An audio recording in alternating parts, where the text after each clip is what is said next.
Assalamualaikum warahmatullahi wabarakatuh. Perkenalkan, nama saya Nur Hariroh. Saya dari Fakultas Tarbiyah Prodi PGMI Institut Agama Islam Al-Khazini. Video kali ini dibuat untuk menyelesaikan tugas UTS semester 6 mata kuliah bimbingan konseling. Yang pertama yakni apa yang dimaksud dengan bimbingan konseling. Jadi, bimbingan konseling adalah interaksi antara konselor dan konseli dalam rangka membantu konseli untuk mengembangkan potensi dalam dirinya ataupun memecahkan masalah yang sedang dihadapinya. Pendekatan dalam bimbingan konseling. Ada 8 pendekatan yang diterapkan dalam bimbingan konseling. Yang pertama, psikoanalitik. Yang kedua, eksistensial humanistik. Yang ketiga, client center. Yang keempat, gestalt. Yang kelima, analisis traksional. Yang keenam, tingkah laku.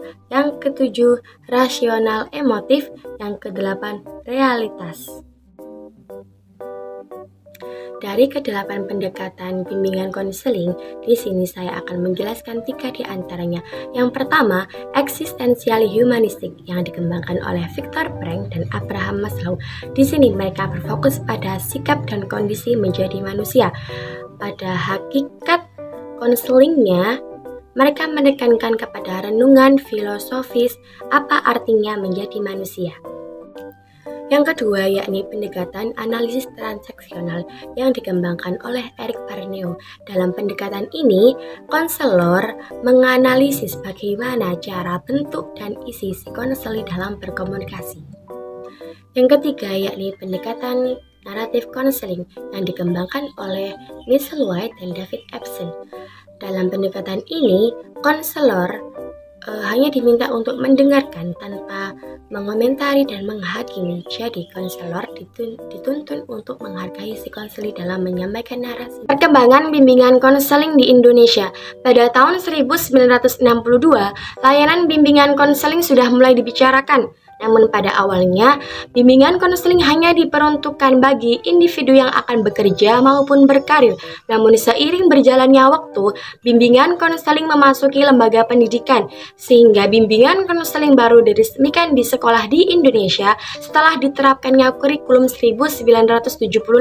Setelah itu disempurnakan pada kurikulum 1985 dengan dimasukkan materi bimbingan karir. Pada tahun 2001, bimbingan konseling telah memasuki babak yang pesat dan berkembang.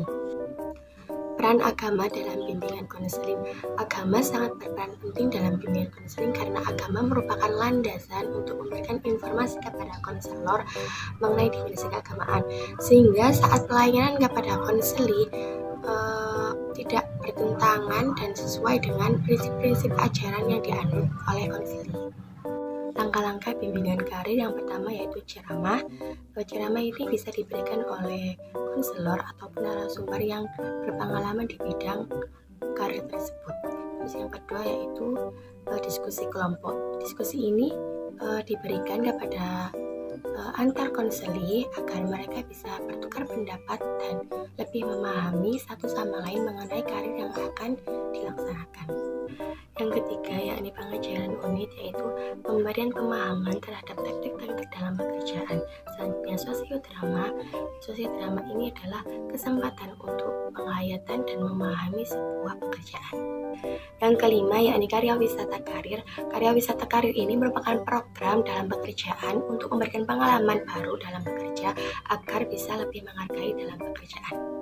Yang keenam yakni informasi melalui kegiatan kurikulum, yaitu pemberian informasi pekerjaan atau karir dengan cara memadukan atau mengaitkan dalam mata pelajaran. Yang ketujuh yaitu hari karir, yaitu hari-hari tertentu yang dipilih untuk melakukan suatu kegiatan yang berhubungan dengan pekerjaan ataupun karir, seperti misalnya magang dan sebagainya. Sekian, terima kasih. Wassalamualaikum warahmatullahi wabarakatuh.